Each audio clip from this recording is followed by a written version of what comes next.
Alrighty, good afternoon, everyone, and welcome to the AZ Snake Pit Trade Deadline reaction stream. I'm Michael McDermott, joined by Jack Sommers and James Attwood.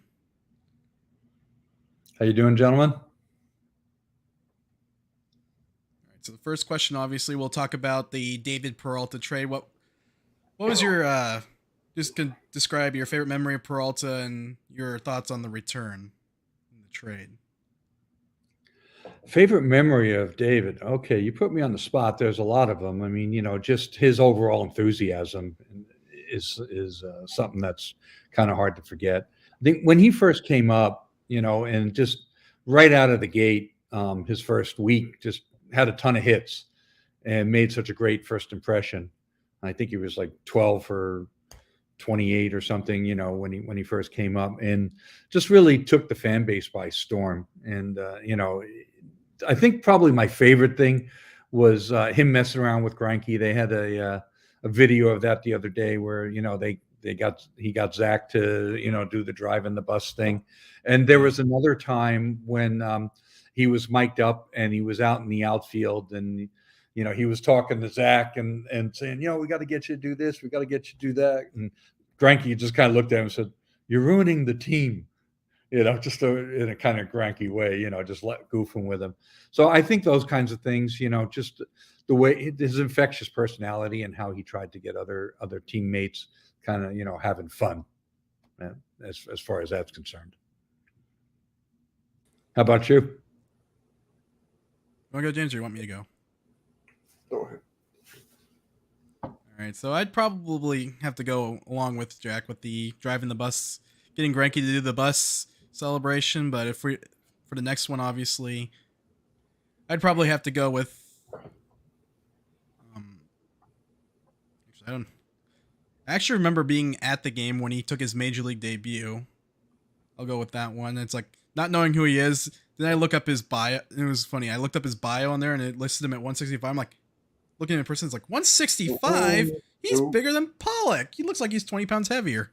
Of course, it was later corrected to 210 within a week. Yeah, but that's the first time I saw him. And at the time I had season tickets on the third baseline, so it's like you get to see these players up close as they're warming up. And he ended up going 2 for 4. I think both hits were pretty much identical. He ended up hitting 2 hard ground balls up the middle for base hits and then struck out in his other 2 at bats. I can't remember if I have the score. I think I scored that game on one of their programs, but I don't think I have it anymore.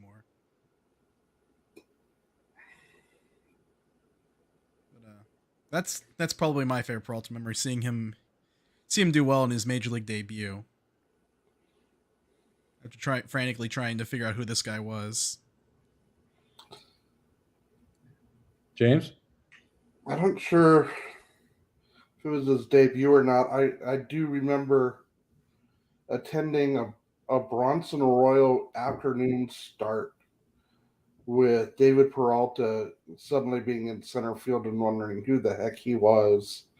And this was right before Bronson Arroyo went ahead and, knew his body weight right off into the IL because he was pitching with no tendon in that elbow. And that's kind of one of my first big memories of him is Peralta coming out of nowhere to play center field. And looking at him, wondering how he's a center fielder, not a corner outfielder. And then, but overall, my big memory of Peralta is just the infectious attitude. The guy always seemed to be smiling, even when things were kind of going rough. I mean, granted, that's what we see on the cameras and not behind closed doors, but the guy really seemed to be into the whole great team chemistry, trying to get things going, trying to get people to be positive and happy about playing a game and getting paid for it. And so it's more an overall general feeling to him than a specific one moment. So anyway, question for you, Jack. Since you're probably the only one of the three of us that actually got to see him in that clubhouse environment, how much do you think they'll miss him in there? Well, I think that things had changed in the clubhouse for sure. I mean, it wasn't the same group that, during his younger years. He seemed a little bit more reserved and not insular in any way. And it's not that, he didn't talk to anybody, but it seemed like he was kind of to himself a little bit more than you would normally expect for a guy like that. And it's understandable. I mean, he knew he was on the way out. Or that it was very likely, and he's an emotional guy, and he was preparing for it. So I think that was probably not easy for him. And it seemed like he interacted with his teammates a lot more in the dugout and on the field than in the clubhouse, I would say, from what I've seen. But I'm not there all the time. They do have limited times of periods when the media is allowed in, and so. I think everyone also acts a little different in the clubhouse when the media is around too. Sure. So there's that.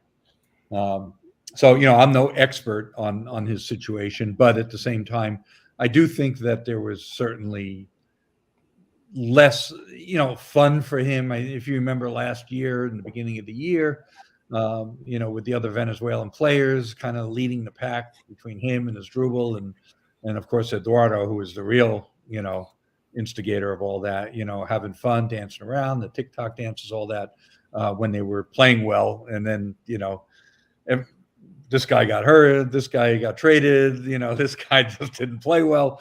And the season went to crap. So all of that fun went away. And I think, subsequent to that, knowing that he was going to be traded or likely to be traded, probably muted some of that impact in the clubhouse. And of course, I wasn't around in the clubhouse in 2019, so I couldn't say. I was going to say, it reminds me that thing last year kind of reminded me when they had 5 Venezuelan players on the roster in 2014. It was Peralta, Ender Inciarte, Martin Prado.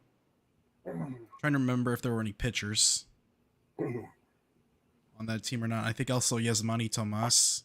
Yeah. No, never mind. Tomas from Cuba, my bad. So, Tomas is Cuban, but I'm trying to remember. I'll look it up. Yeah. Well, I mean, obviously that was his rookie year, and over time he became. I guess he was a pretty neat combination of a guy that became like the senior statesman on the team, but at the same time a leader in fun as well. So that's definitely going to be missed. But it's the younger guy's turn, right? They got next. Yeah, I missed two big names, obviously, in D-backs history, and I should be excoriated for that. Missed Miggy and Gerardo Parra as the other two. If I remember correctly, they all took a picture with the Venezuelan flag in front of them that year. I think the funniest thing that came out of the interview with Mike Hazen when he discussed his conversations with David, and he said, David joked with him that maybe you need to get more pitching instead of more left-handed hitters, something along those lines. I thought that was pretty funny. Mike chuckled. He revealed that, so it was a little self-effacing humor as well, acknowledging where the team's deep and where it's been maybe lacking a bit. So, but that sounds like something David would say. Yeah, and David clearly understands that this is a business as well as a fun time for all, and he is on the way out where the youth is on the way in. There was very little chance he was going to wind up finishing his career in Sedona Red, and it was going to have to come down to just nobody wanted to touch him. And even then, there's still questions as to whether or not he'd have, finished out the year, or if they'd have found a way to give his bats away still. Yeah, I was going to say, it came to the Blue Jays, huh? Moose. That one surprised me a little bit, but anyways, we'll talk about the not much of a return in the Peralta deal. Obviously, it looks like they picked up a lottery ticket prospect in Christian Soda. Yeah, well, I think the return is, Jake McCarthy, right, and whoever else playing time. Kind of just see which 3 best left-handed hitting outfielders you got, and then you leverage the odd man out in a trade to get fill other holes in the roster, like using, for example, if you wanted to send either Dalton Varsho or Alec Thomas in, leverage their control for starting pitching. I think this morning I kind of flipped the idea of maybe trading Dalton Varsho to the Astros to solve their center field needs and try and get some of their top prospects in the system and maybe a major league player in that return. I think that's just spitballing an idea. Yeah, I think, I wouldn't completely dismiss, like, they didn't get anything in return. I mean, they liked the player that they got. They scouted him heavily, Serta, as an amateur. They tried to sign him as an amateur, I believe. So they were checking back in on him, and he became available. So I wouldn't dismiss that they got anything back, but like we're talking about it, the main thing is sorting out your outfield. That's the I talk a lot about this, on Snake Pit, about the opportunity cost of not maximizing, player opportunity to prove what they can do and develop at the major league level. Yep, and you're opening up the chance for someone to prove that they can be as good as Peralta was at his peak, in my opinion. Perhaps, maybe not in the same way. Yeah, McCarthy's never going to hit for the kind of power Peralta did at his peak, but I think they can both be comparable producers. Yeah, well, we'll see about that even. I mean, you never know, right? I mean, McCarthy's a pretty strong guy. He's got power. He can hit the ball 420, 30, 40 feet. You never know. I mean, right now he hits the ball on the ground a little bit too much, doesn't hit, Well, he's not pulling it. Yeah, he's not pulling fly balls yet, but he's got the strength. I mean, he's got the body and the strength in there. And, Peralta didn't develop a lot of home run power right away. He was gaps and running them out, right? He was hitting a lot of triples. Yeah, that was a lot of his extra base hit value early on, was doubles and triples. Yeah, and I mean, those triples were, pulled shots down into the corner and, a gap shot that he just kept running and that kind of stuff. The home run power kind of developed a little stronger a little later. I don't see any reason why McCarthy couldn't be 15 to 20 home run guy, honestly. He's got the same. Oh, McCarthy's got a similar body type to Peralta, height, weight, pretty similar. If you're wondering. But he's not there yet, for sure. And I wouldn't put that on him at this point. Go out, play defense, run, and put the ball in play and get on base and wreak havoc. That's what he needs to do. At the same height and weight, McCarthy looks a lot leaner than Peralta, even when Peralta first came up. Like Peralta's had that football body type, of NFL defensive back kind of thing. McCarthy is the actual football player. He's got speed. I remember Peralta coming up also because we were having problems with injuries and keeping, healthy outfielders out on the field that year. And it's like, well, now it's, now he's moving on so he can try to do the same thing again, get 3 healthy outfielders out there. You don't have to worry about got plenty of depth in the outfield, that's for sure. Now we do. That's about the one position. Although we still need to see how some of it's going to play. So we'll move on to the Luke Weaver trade. The Diamondbacks traded Luke Weaver to the Kansas City Royals for infielder Emmanuel Rivera. Rivera is a right-handed hitting outfielder that has infielder that has some pretty good numbers against left-handed pitching. It seems like he could round out the infield a little bit on the lineup, give Rojas days off at third, as well as Christian Walker at first base, that kind of thing. So how do you think he fits, aside from, in addition to what I just said, how do you think he fits in? Hazen was pretty clear. He's going to play a lot against left-handed pitching. So, I mean, I would expect him to start most games, almost every game against a lefty. And I would expect him to be a pinch hitter off the bench as well. And when he does play third base, he's not really, at this point, he's not going to play anywhere but third base, maybe a little DH at some point. But, he's going to third base, maybe a little DH. And it's possible that Rojas might get some time at second base, I think, again, and Cattell would then DH. So, because Rojas has been handling lefties pretty well. So, if Seth Beer is your left-handed DH against right-handed pitching, who's your DH against lefties?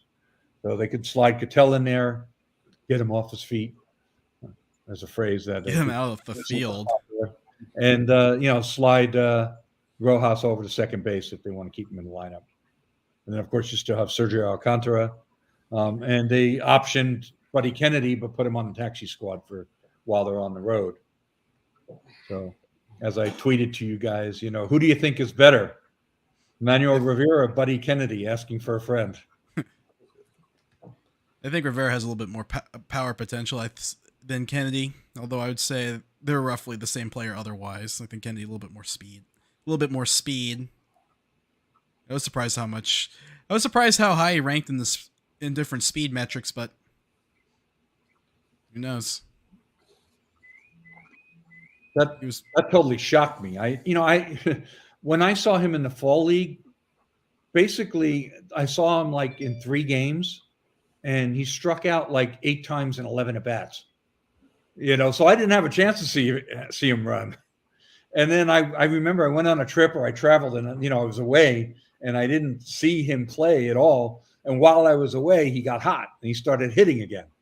Like, I was gone for like 10 days, 2 weeks, and he racked up a bunch of hits and upped his numbers. Like, oh wow, Buddy Kennedy got his numbers up. And then I came back and I saw him in another game, and he went 0 for 4 with 3 strikeouts or something. I was like, so I had no idea he could run like that. Left-right splits, perhaps. Obviously, we can't go through we're not going through all those box scores, but from what I see in the major league level, he handles left-handed pitching pretty decently, especially when put in the lineup against left-handed starters. Right. His grand slam came off a left-handed reliever, I believe, as well. Caleb Thielbar, I think, was the pitcher. That's a left-handed reliever. Uh-huh. And then I forget. I think Jesse posted it, but Buddy Kennedy had like really bad in a small sample size. Had really bad triple slash against right-handed pitching, but a really good one against left-handed pitching. I'll see if I can find it. Yeah, he's got a pretty strong split. Well, it's all small sample size stuff, right? It's tiny sample sizes. I mean, you a lot to go through. It would take too long to find it. A lot of big deadline deals today. So let's catch up onto that. It's like if we're talking about the Weaver Rivera trade, I just want to emphasize for anybody listening, if you haven't had a chance yet to go and find the AZ Snake Pit article with the Mike Hazen interview, there was a lot of really interesting points brought up in there, and I couldn't do it all justice because I didn't want to put in 2,000 words.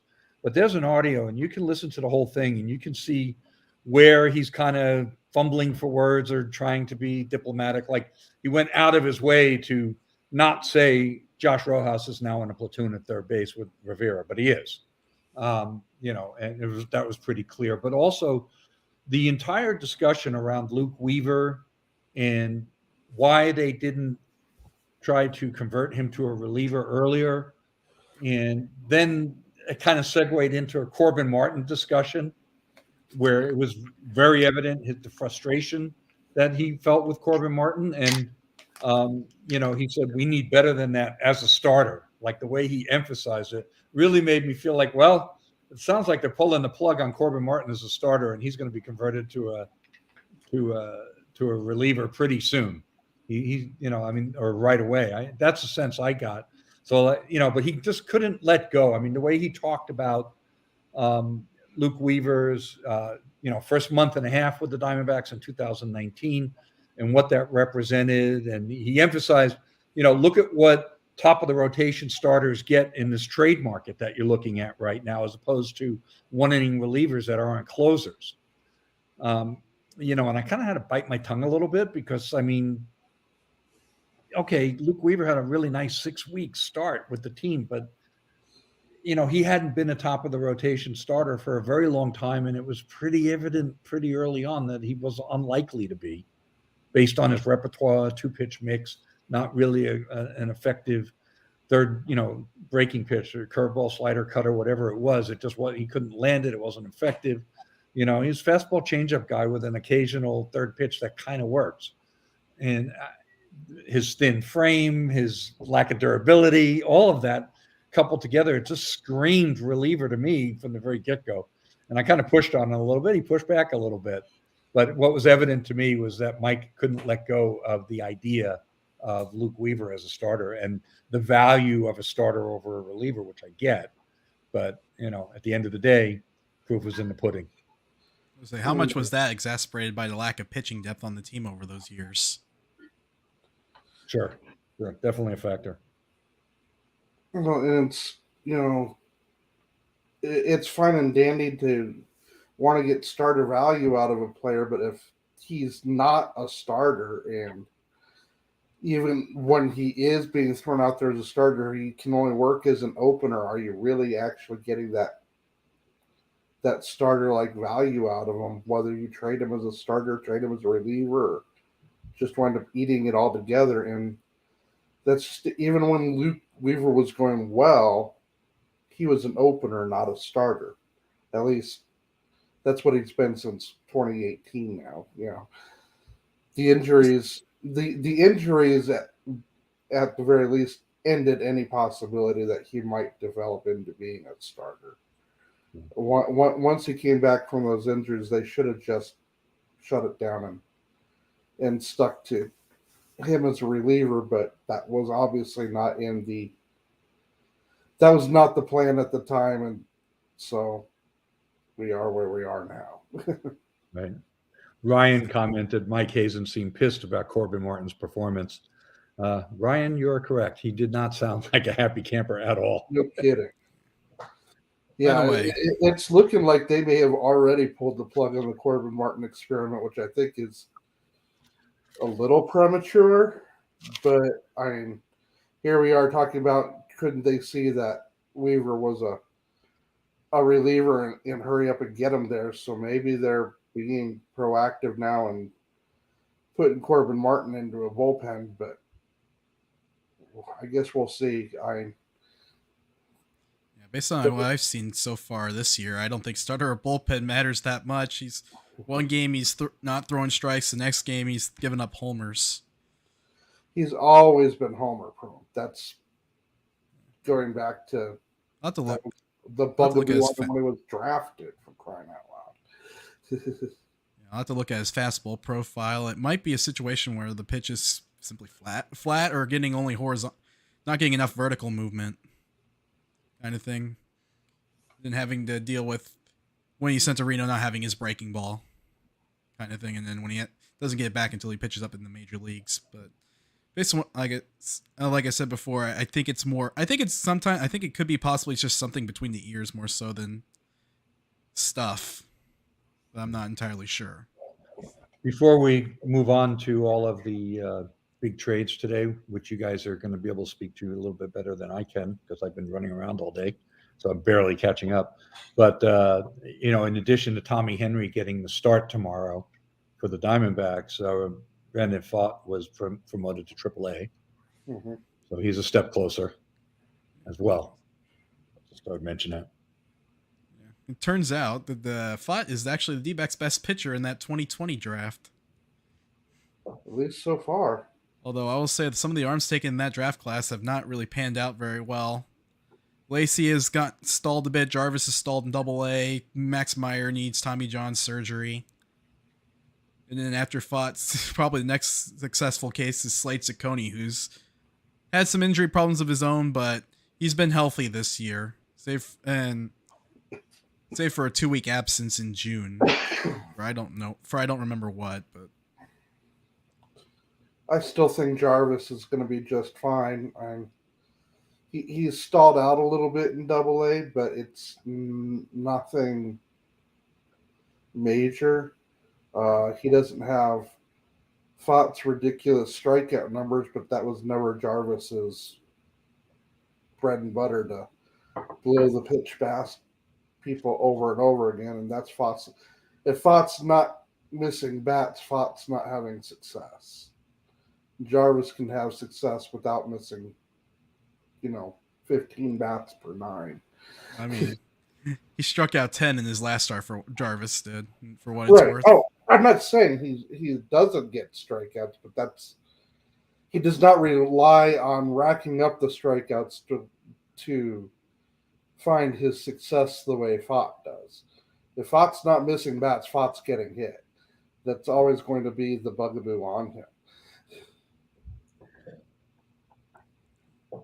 Just say, going back into the Cord Martin thing, obviously Tommy Henry's are past him, and then you have to worry about Ryan Nelson, who seems to be improving a little bit in Reno. In the last month, he's dropped his ERA by a full run with slightly better peripherals. Jameson had a good start recently too, didn't he? Mm-hmm. Still had, obviously, we can't look at the strikeouts that much because his bread and butter pitch is greatly affected by the environment there. Slider. I think it's more of a vertical breaking slider, so obviously he's going to get less movement on that pitch. He's got a slider and a changeup that both require, good movement, and you're just not getting that. It's not there to be had. I mean, it's one of the reasons. It's like I have nothing but respect for a man like Brett Strom, who's obviously forgotten more about pitching than I ever will. But I think there are a lot of executives that really are missing out on just how bad that environment is for not just Diamondbacks pitchers, but pitchers in general. Diamondbacks happen to be in a division where, the Dodgers keep pulling up all these great guys. It's like, well, where do they keep getting them? Well, for one thing, none of them are pitching in Reno. What's the elevation at Amarillo? 3,600, I believe. 36. But the real problem is the wind. Yeah, but I'm saying, 1,400 feet less than Reno, correct? Reno's what, 5? I think Reno's 4,500. I'm just thinking about, forgetting the wind and other factors, just, the dryness and the elevation. How is it easier to throw a breaking ball in Amarillo than it is in Reno? I don't know. I think it probably is.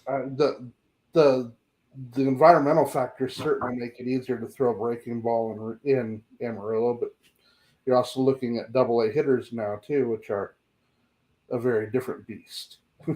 Right.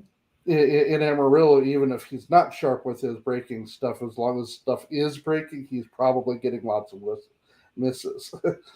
Is Amarillo more humid? Does anybody know? I'd have to look it up. We're talking Texas Panhandle versus the it's desert part pretty of dry. Nevada. Yeah. Yeah, I lived in Amarillo for a while, and the only time it was ever humid was during monsoon season. Right. That might be why Jarvis's numbers are improving too. So that's it for the D-backs, right? They didn't make any other trades. Obviously, we're still sifting through these things. I have not seen any, and we are far enough past the deadline. Campbell's saying no, that they're done. There are no other trades. They got a lot of calls on Mantiply, but nothing they wanted to do. I never thought they'd move him. The value he brings to the team is too high. They need some kind of stability in that bullpen, and he's still going to be very inexpensive for 3 more years. I was going to say, they were going to have to get the trade package the Yankees gave for Scott Efros to even consider trading Mantiply. If you want to do a comparable of a reliever with 5 years of remaining, Mantiply would have 4 more years after this season. Actually, let me look. I can look that up. That's a quick 5-minute Google, 30-second Google search. Yeah, 4 more years after this season. They're quite likely better off just keeping Mantiply around at 1.3 a season and having a reliable left-handed arm that can get batters out from both sides. Assuming he can. I was going to say, assuming he can. An Andrew Chafin sort of replacement. I was going to say, assuming that Mantiply can locate a little bit better, he's kind of getting sloppy with that, and that's part of the reason why he's been a little bit more hitter prone of late. Well, his numbers were going to regress eventually. it doesn't mean he's still not a good pitcher. Like the advanced metrics still like him quite a bit. Yep. And there's some legit run prevention. He's got an above average strikeout rate to go with extreme ground ball tendency when they do hit it.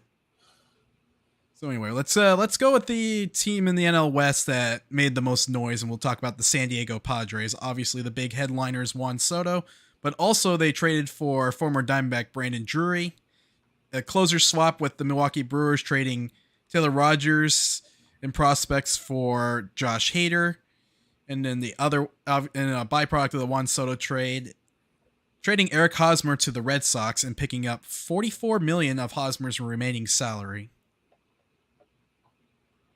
So that's just kind of the summary of what the Padres did this week. Well, it's a great day for the Diamondbacks because Eric Hosmer hit the Diamondbacks like Barry Bonds. So that's him being off the roster is going to offset them getting Juan Soto. No, I'm just kidding. Unfortunately, Juan Soto's around for a long time. Yeah.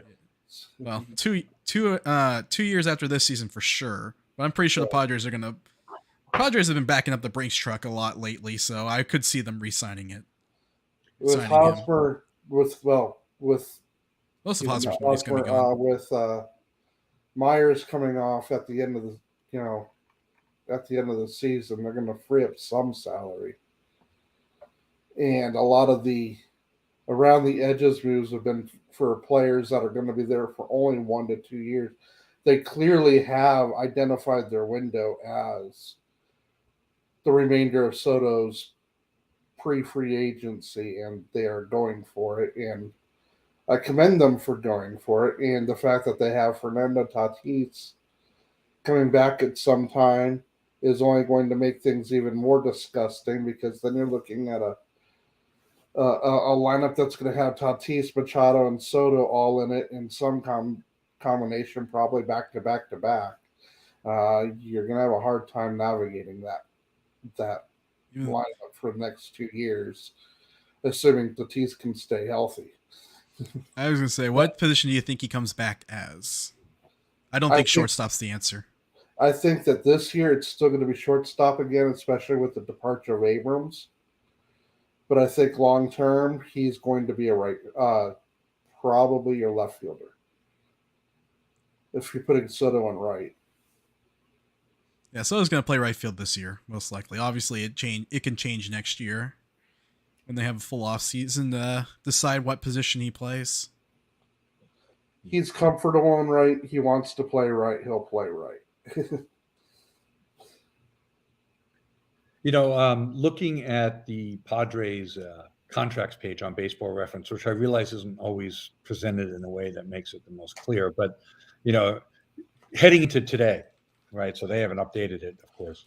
Right. It shows them for next year, 117 committed with, if all options exercised, another 35 on top of that, and about $30 million in potential ARB costs, so like they had their 2023 payroll at only 154 million with no options, or 188 million with options. So, I mean, they're probably going to be in the penalty, they're in the luxury tax penalty, but it's not like they went up, they're going to 300 million, and the year after that, their dollars committed is a lot less, as far as the guarantee contracts is only showing as 65, and that goes to 82 with options, but a lot higher ARB costs. They're showing like over $100 million in arbitration costs in 2024. But you know how that works out. A lot of them end up going away. Tatis is only making $7 million, $8 million next year, and a little less than $12 million in 24. So I will be shocked if the Padres don't just back up the truck for Soto too. They got their big equity stake a few years ago, right? That, even though their TV contract's only about the same size as the Diamondbacks, they have more attendance revenue, but they have a lot of private equity money. Yes. And they're spending it. They are spending it. And I think that I too think that they will eventually sign and lock him up, it's not going to be for 15 and 440. Although I thought that deal was actually a lot more fair than some people were chiming in. But I do think that they are definitely focusing on this year, next year. This is their window right here, right now. And 2 years from now, they could very easily be in almost like a little mini rebuild, kind of like what the Diamondbacks tried to do instead of tearing it down, playing with the pieces around the periphery. But if you've got Soto and Tatis locked up at that point, well, that assumes Machado doesn't opt out. That's the one thing that I could see changing things for them is if Machado takes his opt out, and if they back the Brinks truck up for Soto, they may or may not be able to keep Machado. But even if your core is only Tatis and Soto, that cry me a river. Okay, that's two elite MVP caliber superstars to stick in the top half of your lineup. You can make a lot of other concerns quickly fade away, or you can paint over them. You can fake a lot of stuff with that kind of firepower at the top of your lineup. Remember all those Twitter polls? Who would you rather have, for the future? Acuna or Tatis or Soto? Well, they got two of the three. Yeah, it's like these are two of the. I would have voted Soto. Probably. I think I voted Soto on those. I might have voted Kuna. I can't remember. I did not vote Tatis. I have no faith in Tatis staying healthy, but when he is healthy, he's a difference maker, and I can't deny that. Just because I don't like the guy's playing profile doesn't mean I can't respect his talent. Yeah, I mean, I had thought the same things. I mean, obviously, you had Acuna in the middle of his knee injuries, and he does have a little bit more of a strikeout profile, so you wonder how that's going to age. And Tatis with his injury history, and so answering this poll last year, I was like, absolutely Juan Soto. Kind of ironic that this year Soto, for him, is having a down year, right? Although he finally got hot, but at the same time, that guy shouldn't be hitting under 250 by any stretch of the imagination. $1 million question is that a function of the Nationals lineup, or is Juan Soto just struggling to get base hits at the rate he normally does? His teams are pitching around him, because I looked it up on Fangraphs the other day. He has 30 more walks than the next guy. Second place guy for qualified hitters in the major leagues, 87 walks. The next guy was 58. Well, some of it's clearly they're pitching around him. Some of it's got to be that he needs to. The Padres need to get their hands on Barry Bonds and have him come coach Soto the same way he coached Stanton and Yelich, and explain to them how to identify strikes and how to live with taking the walk. And that's the one thing. Soto's getting walked a lot now, but you can see it when he plays. I've been watching him a little more frequently lately because of all this trade stuff. Soto does not like to walk. He'll take them because he knows that's part of the game, but he doesn't like to walk. And he needs to get okay with understanding that I'm going to get 1 to 2 at-bats, real at-bats in the game. And outside of that, my job is to scare the hell out of the other pitcher and take my intake first. Yeah, set it up for the next guy, which will still be Josh Bell most likely.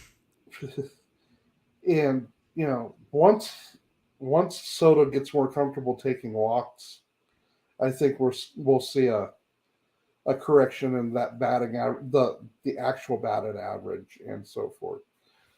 I think some of it now though is he doesn't like walking, and he knows he can do a lot of damage if he barrels a ball up. So he kind of expands that zone somewhat to try and do damage instead of just taking what's given to him basically doing exactly what fans in Cincinnati have been begging Joey Votto to do for more than a decade now.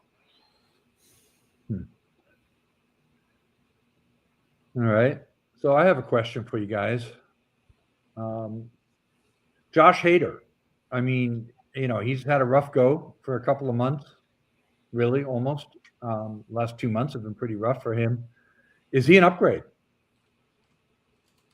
I don't know that he really is. I kind of was scratching my head about it. I mean, top end Josh Hader is obviously an upgrade. I don't know that top end Josh Hader is coming back. It's not like we're looking at he had 1.5 bad weeks or maybe 10 bad games total. He's kind of been, I guess you'd say, off a bit for the better part of six weeks or so now, maybe a little longer. I'll say this: most of the damage against Hader, he's given up 16 runs this year. Two of those games account for 9 of those 16 runs, and those were 2 pretty bad outings where he gave up 9 runs while recording just 1 out. It saw his ERA balloon from 1.82 to 4.50.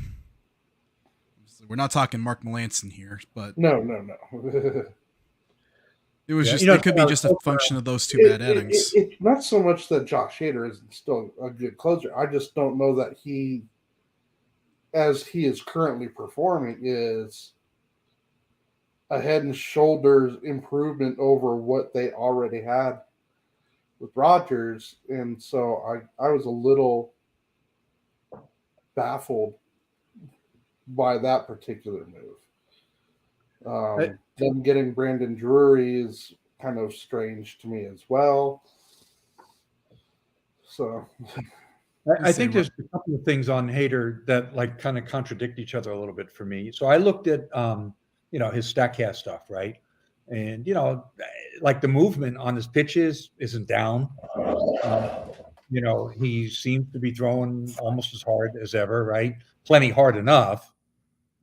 So between his velocity and movement, I can't detect any major shift or downturn from looking at his StatCast stuff. On the flip side, I read that the Brewers are only able to utilize him 1 inning at a time. That he's basically a 1 inning pitcher. He can't give them 5 or even 6 outs. And so I think they were concerned about that for the postseason. And I think he preferred, the way I read it was, he's kind of insistent on being a 1 inning guy. And if that's the case, if you got a guy that only wants to give you 1 inning, only wants to come in that safe situation, and when you get to the postseason, what are you going to do with him? Where you just don't have that luxury. You got to kind of run guys into the ground to win in the postseason these days. Right. So maybe that was a pretty big consideration for the Brewers as well. The Brewers have plenty of back-end bullpen arms in there. Bullpen, Devin Williams obviously will take it'll be a mix between Devin Williams, Brett Boxberger, who somehow figured out how to pitch again, and I forget who. I'm trying to remember who else, but they have another experienced back-end arm on their roster. They could pitch the 9th inning for them if they needed to. We got a question. I'm sorry, go ahead. Actually, Jake McGee, but although McGee's kind of been iffy the last couple of years, so maybe not him, but they have plenty of back-end experience. All right, go ahead with your question. There's a question from Mac. He's asking whether or not he thinks that Caleb Smith could get DFA'd. He's got 3 options. I mean, he's got options. One. So I don't. According to roster resource says he has 3. I looked it up. He had 1 option left when I looked it up on Fangraphs, which is obviously the same source. That's what I'm looking at right now. It says under options, Caleb Smith says 3. So we'll have to double check that. Could be wrong. So if he's only got 1 option, he's on the IL right now with a broken hand. Who knows how long that's going to take to heal? They could run out the string with him wait the 6 weeks for a broken bone to heal, and then 2 weeks rehab, and there you go. They might Season's not over. be able to option him because we could be right around that 5-year mark right now. Okay. Because he's entering with 78 days past the 4th year, and I don't know how many days of the season we've gone through. We only need. How many days would you need to get that service year if you start at 78? Kind of question. Does he need 105, or is it getting to 172? I don't know the answer to that question. It's something we're going to have to follow up on. I mean, obviously they sounded pretty pissed at him for, being dumb enough to break his hand. But beyond that, I think, if that didn't happen, I think that they were happy with his work ethic. And, the guy tries hard, and, he's been out there for a lot of tough innings for them and picked up the slack a lot of times. So, I don't think he's really somebody that they're looking to DFA. I think they're just mad at him for being stupid and punching a wall. Now, is he better or worse? I mean, than some of their other options? That's another question. Do they want to pay him, our wages next year? I don't know. If you look at his FIP and FIP, obviously, Fangraphs has him at negative replacement value. Although expected ERA likes him at 3.99, although you're not gonna pay for a left-handed reliever. That's league average lefty if you can replace him with someone at minimum like Tyler Holton. Yeah, I mean, I don't think they'll DFA him this year, but I mean, certainly it's possible he could be non-tendered. I mean, during the offseason. Yeah, that's what I'm thinking. And he's not going to be back until September anyway. Right. That's what I'm saying. I mean, bone healing is 5 to 6 weeks, and then he's got to, ramp up again, and then the season's over. So they could just slow play that. You said when's the Reno season end? What did you say, like September 26th? September 28th. So a week before the Major League season ends, more or less. Mm-hmm. Yeah, he's probably pitched his last pitch this season then entirely. I wouldn't say necessarily, because the ramp-up period for a reliever is obviously a lot less. You don't have to go through 2 to 3 more starts to build up from about a pitch count of 30 to a pitch count of 90. Kind of situation. So I'm just double checking on Baseball Reference, trying to get the.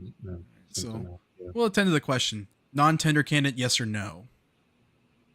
As a candidate, absolutely. He's a non-tender candidate. It depends on what they feel they have in terms of other left-handed support in-house. I mean, once you get beyond Mantiply and Nelson, it's a lot of big question marks, and even Nelson still needs. I would say non-tender candidate, yes. His value is replaceable by Tyler Holton, who will make. I'm not sure what Smith's arbitration salary is. $2 million. So he'll be half. Yeah, so he's going to close in on 3 next year, right? Yeah, so you're saving $2.5 million, and you're getting, at worst, probably similar production out of Holton. Wait, no, sorry, you're saving $1 million. We'll see. Like I said, that a lot of it's going to come down to who they have lined up to replace him. I think he's a strong non-tender candidate because of the way the tendering works. They can still tender him and cut him before opening day, and I think that that's a very likely scenario as well, as they may tender him, but he may be on a very short leash while they look to see if he's recovered. Because obviously if he comes back, he's healthy, and he's pitching like the good version of Caleb Smith, that's not a bad reliever to have, even at $3 million.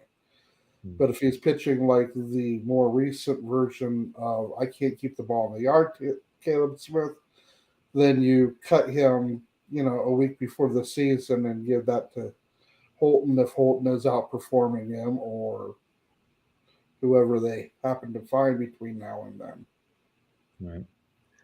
Right.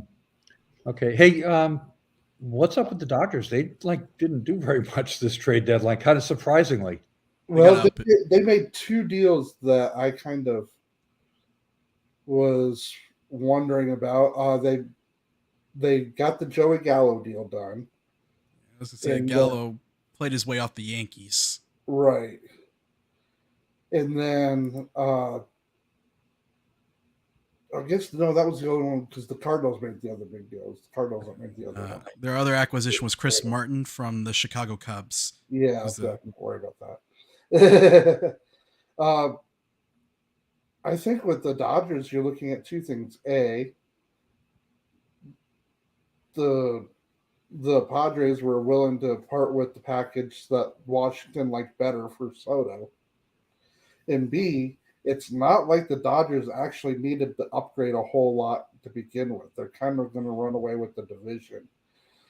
So they need to be building for playoff baseball, and they already kind of have a roster built for that. Gallo is, for all his hitting problems, Gallo is a premium outfield defender. Stick him in the ninth spot of the order. They're going to find plenty of time for Gallo to make an impact with his glove all by itself.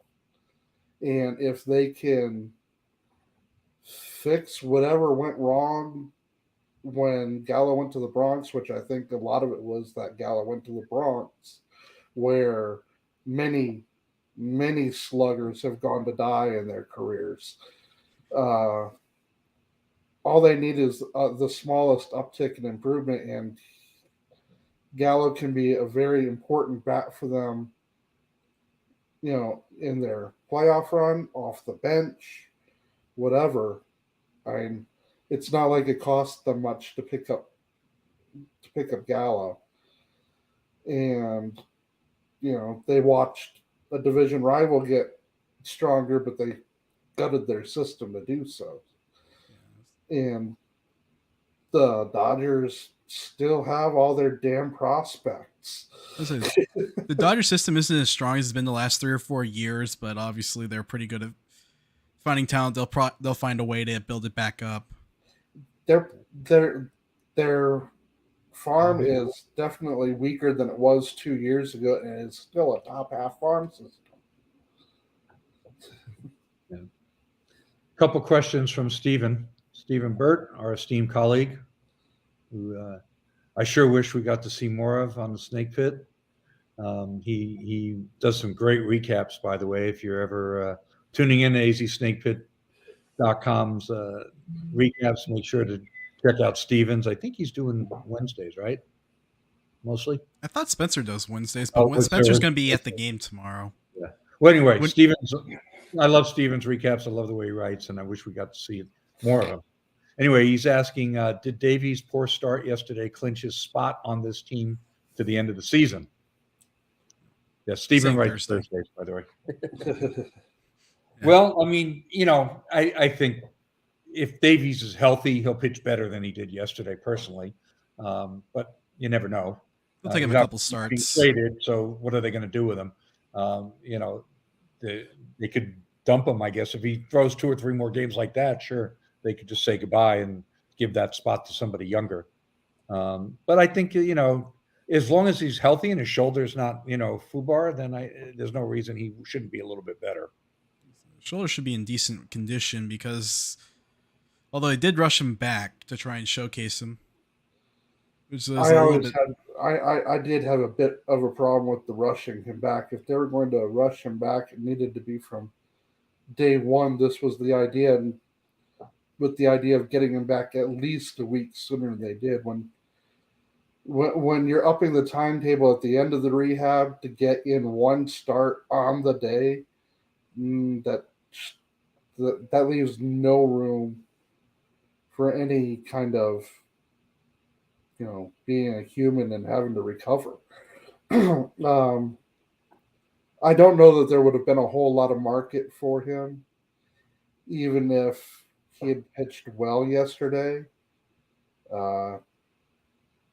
Short of going 7 innings and giving up only 1 run, kind of strong. 4 innings. Yeah, but if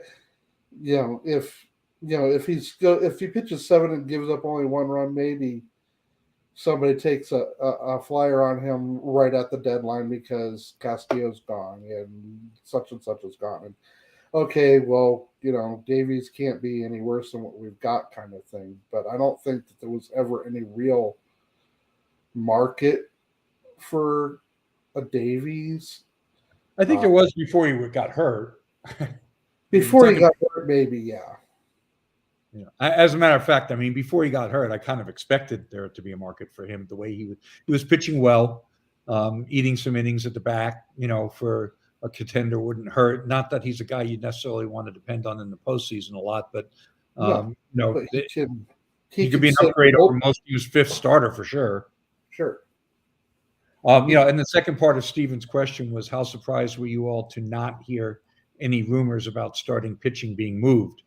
So I guess the segue on this topic is, other than Zach Davies, are you surprised at all that nobody else was moved? No, I wasn't. Really. Zach Gallen is not going anywhere while they continue to work and see what they have with him. Because the real Zach Gallen still does not want to show up on a everyday basis. And they just signed Merrill Kelly to this extension.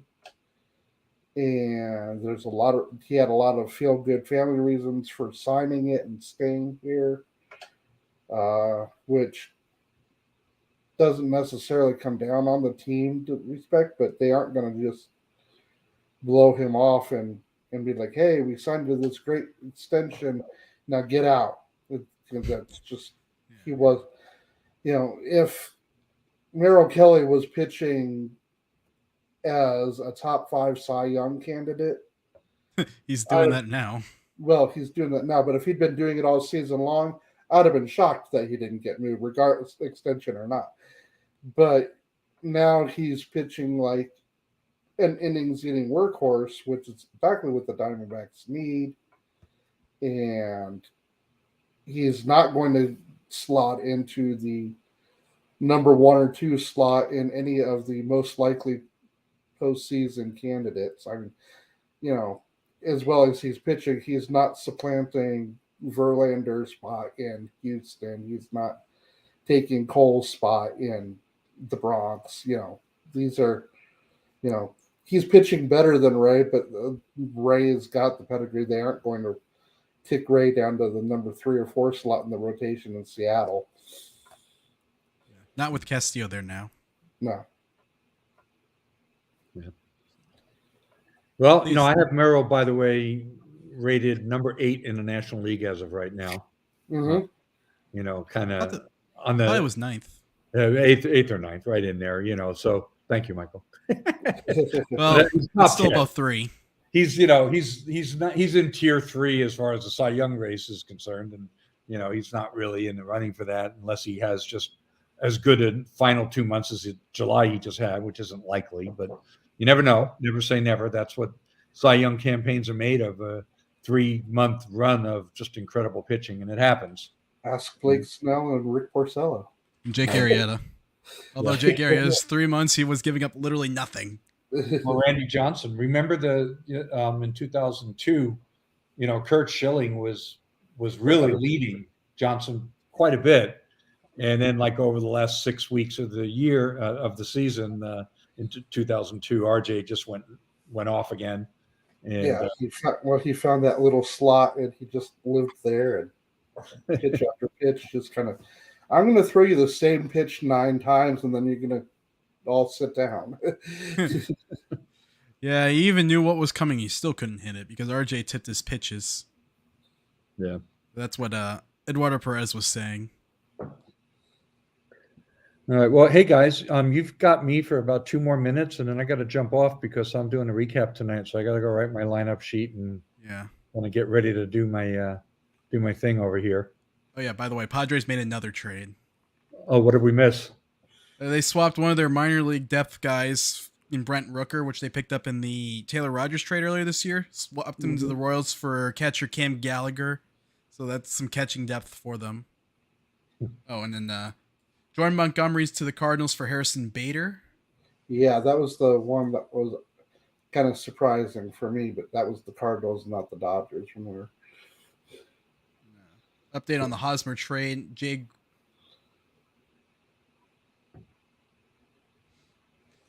Said Jay Groom was going into the return, although another tweet says Max Ferguson and Corey Rozier. I'm not sure if all three of them are going. That's the update on the Hosmer deal. I'll have to double check before tomorrow. Phillies picking up Noah Syndergaard, Austin Allen, backup catcher, going from Oakland to the Cardinals, and of course after the Reds traded Austin Romine to the Reds.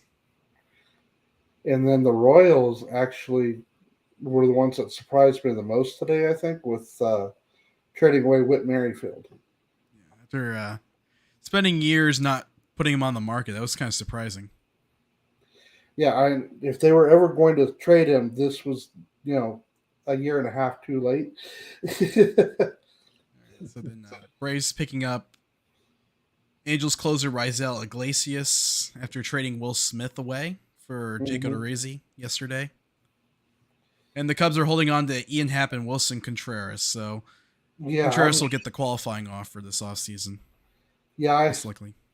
I kind of have to wonder about Happ and Contreras and how they're still Cubs.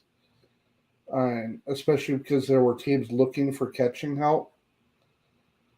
There's just no way that you can't tell me that there wasn't somebody that couldn't have offered a package that would be more appealing than one more year of Contreras for a team that's not going to contend.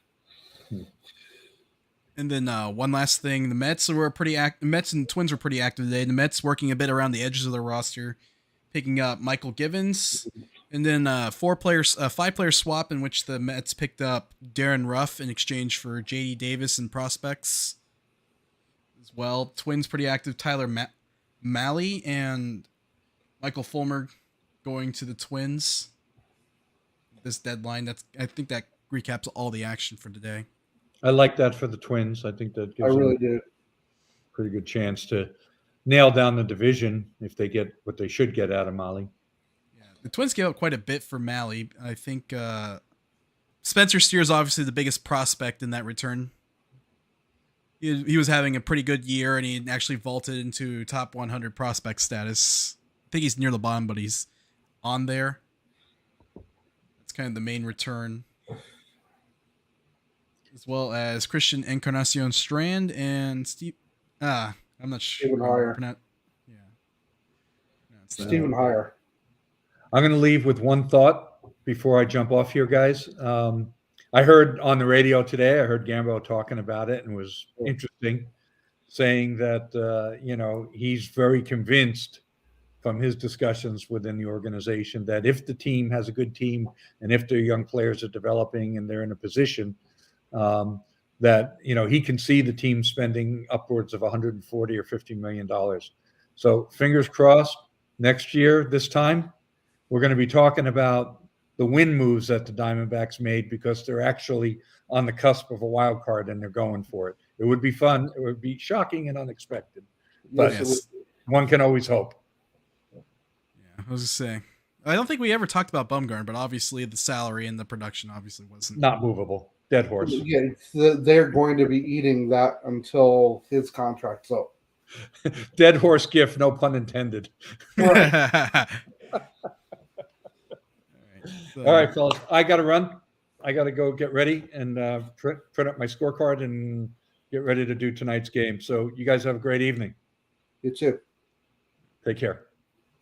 All right, James. So any closing thoughts before we head on out of here? Obviously, I think we covered everything.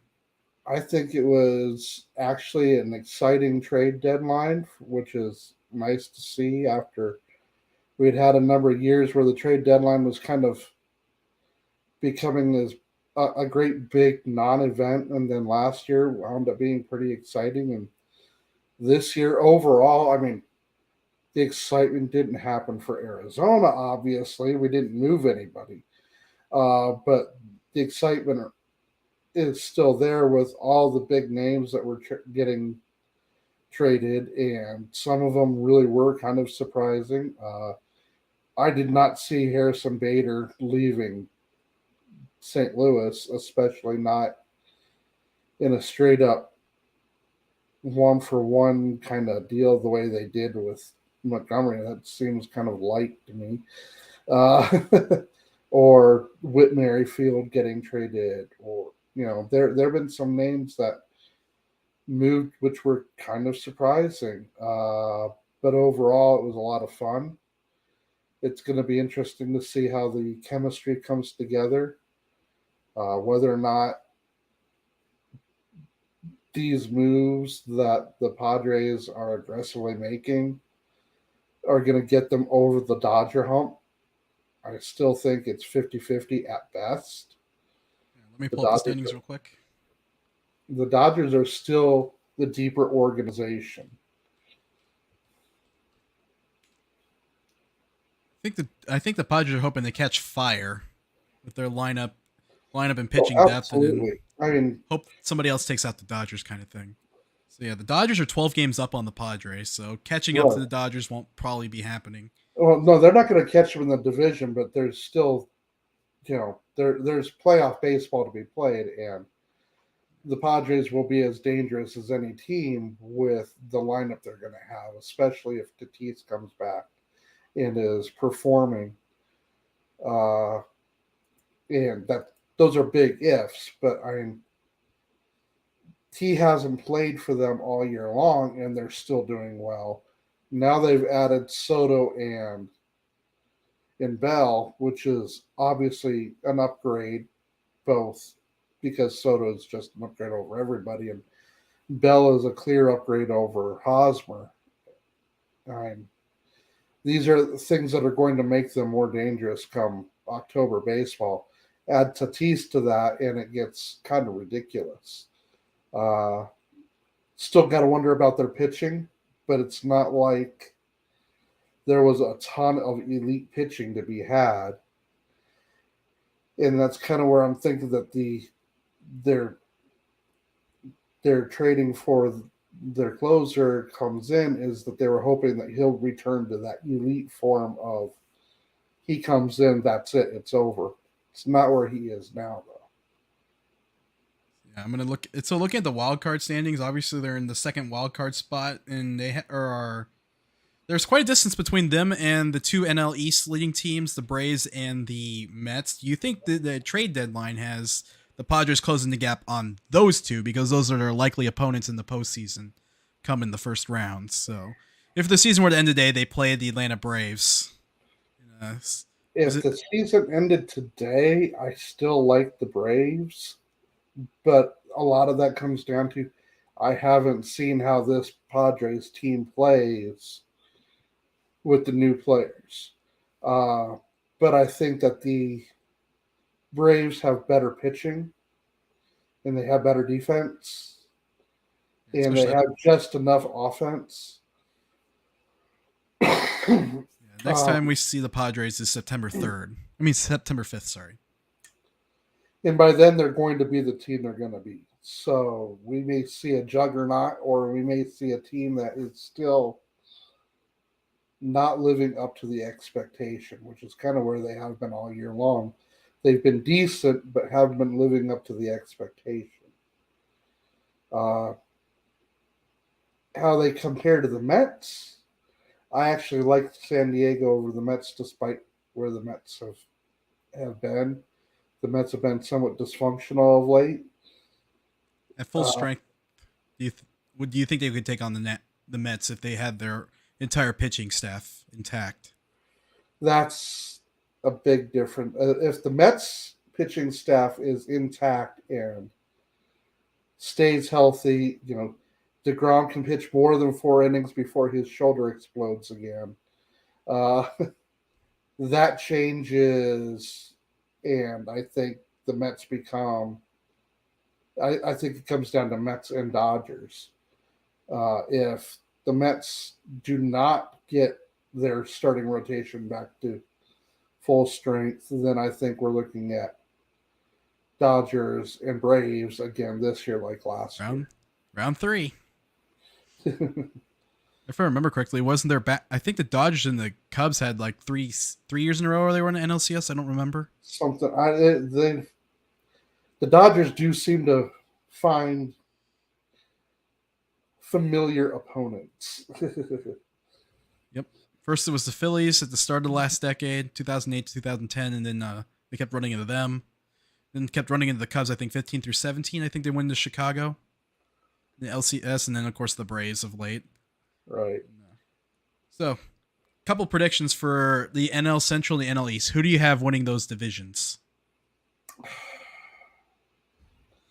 I think the Brewers can still sneak away to win the NL Central.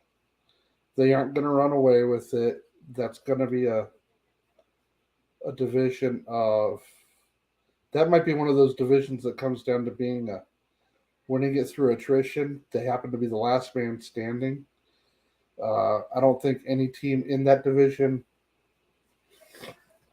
is unbeatable, despite some of the moves that the Cardinals have made. I don't think there's a class of the division.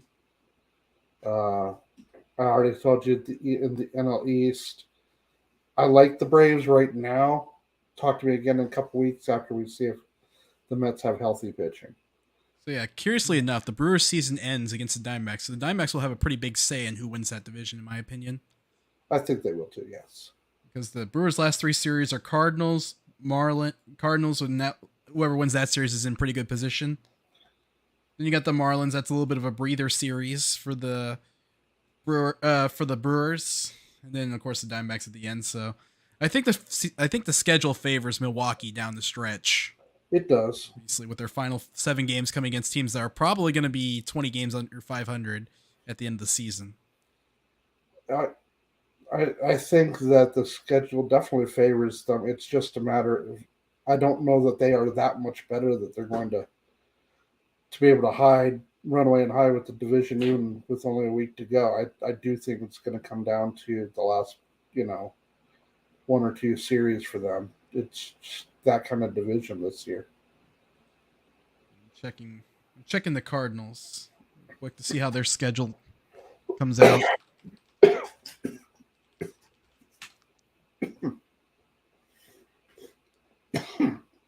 Obviously, the Cardinals have a pretty good lineup anchored by Paul Goldschmidt, Nolan Arenado, Tommy Edman having massive years. Right. So looking at the final 3 series, obviously Milwaukee. Go all the way to the end. So the Cardinals actually have after the Brewers series, the Cardinals play Pittsburgh, who's going to be in contention for the number 1 overall pick next year. They just end their season with 1, 2, 3, 4, 5, 6 games against the Pirates. But they do have to deal with the Cardinals do have to deal with the Dodgers in late September. Assuming the Dodgers haven't clinched the division at that point. Although I would think that whoever comes out of NL East is going to be strong enough to force the Dodgers to at least play until that final week for home field advantage in the NL playoffs. Kind of thing. So it could be very interesting. You got Dodgers and Brewers, and then 6 games against Pittsburgh to close it out for the Cardinals. So both teams have a pretty favorable schedule. I think the Brewers have a little bit more favorable schedule because they don't play the Dodgers that late into the season, kind of thing. But yeah, I'm going to take Milwaukee for the NL Central, and I'm actually going to pick the Braves to win the NL East this year. I think they just have a better, well-rounded team than the Mets, obviously, even though the Mets, I think, have the better rotation at full strength. And this assumes DeGrom can give you a normal start.